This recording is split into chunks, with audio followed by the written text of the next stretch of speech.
Hi everyone, and welcome back to Living in High Color, where we untangle the complexities of being colored in South Africa. I can't believe it's a year since I started this channel, or that I have been gone for so many months, but life happens. Many things we don't ask for, it just happens. And we go with the flow. It is what it is. However, I've been at a crossroads lately where this channel is concerned, wondering should I continue with it or not? Should I opt for a 5 minute TikTok that so many people like? But then I realized, 5 minutes won't work for me, not for the type of topics that I want to talk about and that I want you to think about. So I've decided, you know what? Just stick with the original plan. So here I am, rather late than never. Oh, and if you hear the trains and hooting and tooting, just pretend you're not hearing them, okay? So just to go back ever so slightly, I initially started this channel with the aim for us to get to know ourselves, a people of mixed heritage, labeled colored, and where we come from geographically. Yes, I know, we are all born and bred in the Cape, but I'm talking about our ancestors and where they originate from. Them slaves, and also why we, as colored people, seem so stuck in our ways to our own detriment, why we have a problem learning new things. We are so resistant to want to learn new things. We take offense so easily. Why we don't take kindly to being corrected at all. Why we don't applaud each other's achievements. Why our communities are the way they are and steadily getting worse by the day. Why we work so hard to self-destruct and then ultimately to make sense of it all and to figure out how we can rectify all of this, because it is within our power to do so. We do not have to wait for someone, some institution or whatever to come along and to say, look, this is how we are going to sort this out. Now we are quite able to do it on our own, hence the channel and its contents. So today I'll be focusing on poverty as the main topic, but it's not poverty as you know it. When we hear the word poverty, most of us would obviously think, oh, money, lacking possessions, not having enough to get by, to eat, to pay rent, etc., etc. But today, I want to talk about a different kind of poverty. The kind we don't talk about or even realize exists, and it's within our homes, our schools, and our communities. It's a poverty that's harder to see, but it's deeply felt. And it shows up as an invisible scarcity, what I like to call poverty of values, the poverty of love, purpose, hope, and of kindness. These are the quiet poverties that shape our families, our communities, and our sense of self. Let's dive in. In this world, we often measure wealth via material things, a big house, the latest car, a bank account. But real wealth, the kind that sustains the soul, comes from love, respect, connection, and compassion. And when these are missing, even the wealthiest person on this earth can live in deep poverty. Yeah, think along that line. So let's focus for a minute on our relationships in our homes, the places that should be our safest spaces. In many homes today, the poverty of values has become increasingly visible, often with serious consequences for individuals and for society as a whole.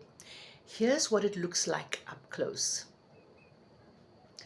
When there's a poverty of respect between family members, where children are allowed to speak rudely to their elders, where parents fail to set a good example, so they just swear and show total disrespect to each other, this breakdown weakens the foundation of trust and mutual respect within the home.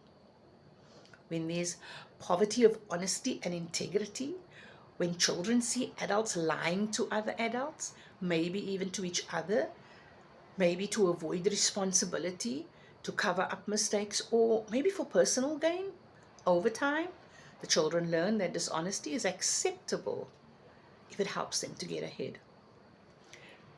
When there's poverty of empathy and compassion, because family members are either too busy or too self absorbed or self focused to care for one another, then emotional connections will obviously start to fade. Elderly parents may be neglected, and siblings could drift apart and become indifferent to each other's struggles, day to day struggles. When there's poverty of character development, it shows up in homes where material successes, such as wealth and academic achievements or social status, is valued more than humility, gratitude, or generosity. Children raised in that environment often feel pressured to win at all costs, even if it means compromising their morals. When there's poverty of spiritual or moral guidance, then families avoid conversations about ethics, faith, not face, faith or responsibility.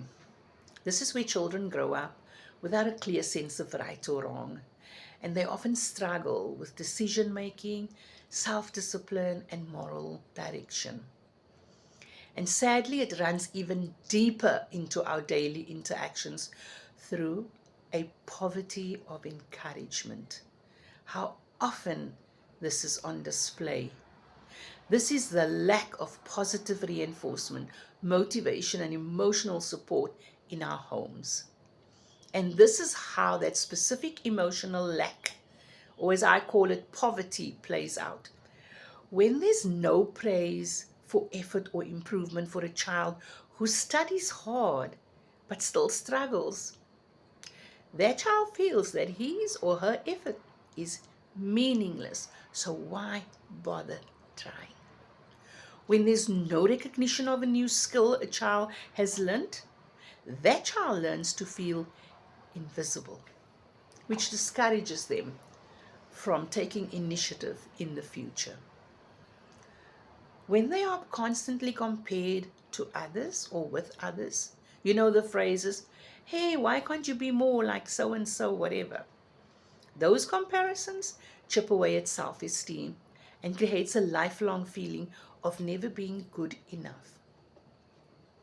When there's failure to support dreams and goals, when a child expresses a dream and they are told, nah, that's not realistic. Nah, you'll never make a living. What it does, it crushes their creativity and confidence before they've even had a chance to begin. When there's emotional neglect, when someone who's already struggling, that person will start feeling emotionally alone, anxious, depressed, and even worthless. Why? Because no one takes the time to listen or to say, you know what, it's going to be okay. You'll get through this. So, poverty of encouragement, of praise, of recognition of new skills, of comparison, and of zero support can be just as damaging as material poverty. Why? Because it starves the heart of hope. So, as we look at our homes and our relationships within those homes, we have to recognize that this invisible scarcity, this poverty of values and encouragement, very much destroys hope. And we need to start changing what we feed our families emotionally. And that brings us to the next piece of the puzzle. Because when you grow up in an environment starved of encouragement and support, how do you keep going? Where do you find the strength to bounce back when life knocks you down? That is exactly what we are going to unpack next time. Yes, I'm done. So, the next round, we will be looking at the poverty of my favorite topic, resilience. Until then, I thank you kindly for watching Living in High Color. I hope you will be back for the next one. In the meantime, take care of yourselves, be kind to each other, and remember, we cannot change the past. Forgive and let go. However, we can change our present, and we can certainly change the direction of our future. See you in the next one. Bye now.